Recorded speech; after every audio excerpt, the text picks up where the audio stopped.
ಎಲ್ಲರಿಗೂ ನಮಸ್ಕಾರ. ನಾವು ಇವತ್ತು ಸುವರ್ಣಗಡ್ಡೆಯ ಸುಕ್ಕ ಎಂಬ ಒಂದು ಪದಾರ್ಥದ ವಿಡಿಯೋವನ್ನು ಅಪ್ಲೋಡ್ ಮಾಡ್ತಾ ಇದ್ದೇವೆ. ಬಹಳ ದಿನಗಳ ನಂತರ ಈ ವಿಡಿಯೋವನ್ನು ಅಪ್ಲೋಡ್ ಮಾಡ್ತಾ ಇದ್ದೇವೆ.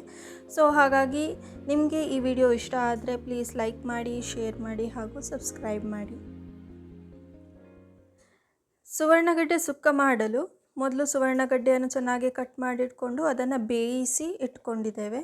ಜೊತೆಗೆ ಸಾಸಿವೆ, ಜೀರಿಗೆ, ಹುಳಿ ಹಾಗೂ ಕೊತ್ತಂಬರಿ, ಕೆಂಪು ಮೆಣಸಿನ ಹುಡಿ, ಕಾಳು ಮೆಣಸು ಹಾಗೂ ಹಳದಿ, ಆಮೇಲೆ ಕಾಯಿ ತುರಿ ಇವೆಲ್ಲವನ್ನು ಚೆನ್ನಾಗಿ ಹುರಿದು ಇದನ್ನು ಮಿಕ್ಸಿಗೆ ಹಾಕಿ ರುಬ್ಬಬೇಕು.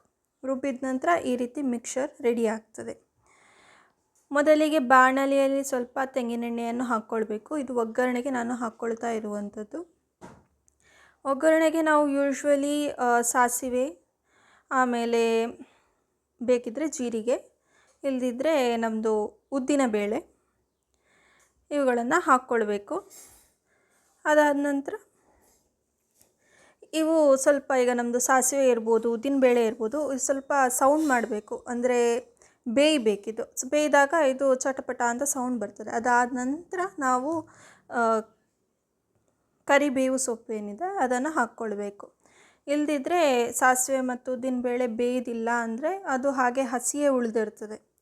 ಹಾಗಾಗಿ ಅದು ಸೌಂಡ್ ಮಾಡಿದ ನಂತರ, ಚಟಪಟ ಅಂತ ಸೌಂಡ್ ಮಾಡಿದ ನಂತರ ನಾವು ಕರಿಬೇವನ್ನು ಹಾಕ್ಕೊಳ್ಬೇಕು. ಅದಾದ ನಂತರ ನಮಗೆ ಎಷ್ಟು ಬೇಕೋ ಅಷ್ಟೇ ಈ ಮಿಕ್ಸರ್ ಏನು ಮಾಡಿಟ್ಕೊಂಡಿರ್ತೇವೆ ನಾವು ಮೊದಲೇ, ಅದನ್ನು ಎಷ್ಟು ಬೇಕೋ ಅಷ್ಟನ್ನು ಹಾಕ್ಕೊಂಡು ಚೆನ್ನಾಗಿ ಮಿಕ್ಸ್ ಮಾಡ್ಕೊಳ್ಬೇಕು.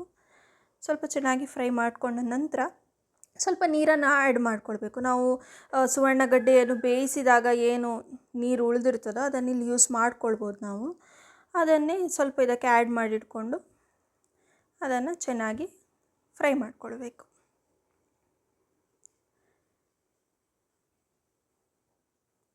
ಈಗ ರುಚಿಗೆ ಬೇಕಾದಷ್ಟು ಉಪ್ಪನ್ನು ಆ್ಯಡ್ ಮಾಡ್ಕೊಳ್ಬೇಕು. ಆಮೇಲೆ ಚೆನ್ನಾಗಿ ಮಿಕ್ಸ್ ಮಾಡ್ಕೊಳ್ಬೇಕು.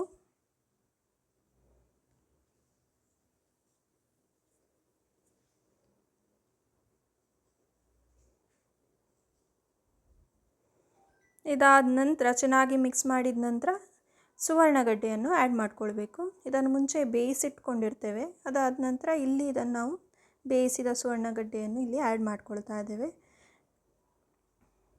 ಇದನ್ನು ಚೆನ್ನಾಗಿ ಮಿಕ್ಸ್ ಮಾಡ್ಕೊಂಡ ನಂತರ ಬಾಣಲೆಗೆ ನಾವು ಬಾಯಿಯನ್ನು ಮುಚ್ಚಿ ಒಂದು ಮೀಡಿಯಮ್ ಫ್ಲೇಮಲ್ಲಿ ಇದನ್ನು ಬೇಯಲಿಕ್ಕೆ ಇಡಬೇಕು. ಅಂದರೆ ಅದರಲ್ಲಿದ್ದು ಖಾರ, ಉಪ್ಪು, ಹುಳಿ ಎಲ್ಲ ಚೆನ್ನಾಗಿ ಎಳ್ಕೊಳ್ಳಿ ಅಂತ ಇದನ್ನು ಸ್ವಲ್ಪ ನಾವು ಮೀಡಿಯಮ್ ಫ್ಲೇಮಲ್ಲಿ ಇಟ್ಟು ಅದನ್ನು ಬೇಯಿಸುವಂಥದ್ದು. ಇದೀಗ ಕೆಲವರಿಗೆಲ್ಲ, ಈಗ ನಮಗೆ ನಾನ್ ವೆಜ್ ತಿನ್ನುವವರೆಲ್ಲ ಇರ್ತಾರೆ. ಈಗ ಅವರಿಗೆ ಒಂದು ವಾರ ನಾನ್ ವೆಜ್ ತಿನ್ನಲಿಕ್ಕಿಲ್ಲ ಅಂತ ಹೇಳಿದಾಗ, ಅವರಿಗೆ ನಾನ್ ವೆಜ್ ತಿನ್ನಲೇಬೇಕು ಅಂತ ಅನ್ನಿಸಿದಾಗ ಇಂಥದ್ದೆಲ್ಲ ಪದಾರ್ಥಗಳನ್ನು ಮಾಡಿಕೊಳ್ಬೋದು. ಇದು ತುಂಬ ಟೇಸ್ಟಿಯಾಗಿರ್ತದೆ. ಹಾಗೂ ಅಂದರೆ ಈಗ ನಾನ್ ವೆಜ್ ಬೇಕಂತ ನಮ್ಗೆ ಅನಿಸೋದಿಲ್ಲ, ಅಷ್ಟು ಟೇಸ್ಟಿಯಾಗಿರ್ತದೆ ಇದು.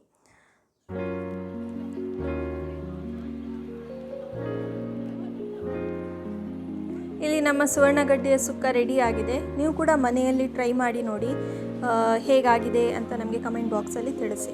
ಧನ್ಯವಾದಗಳು.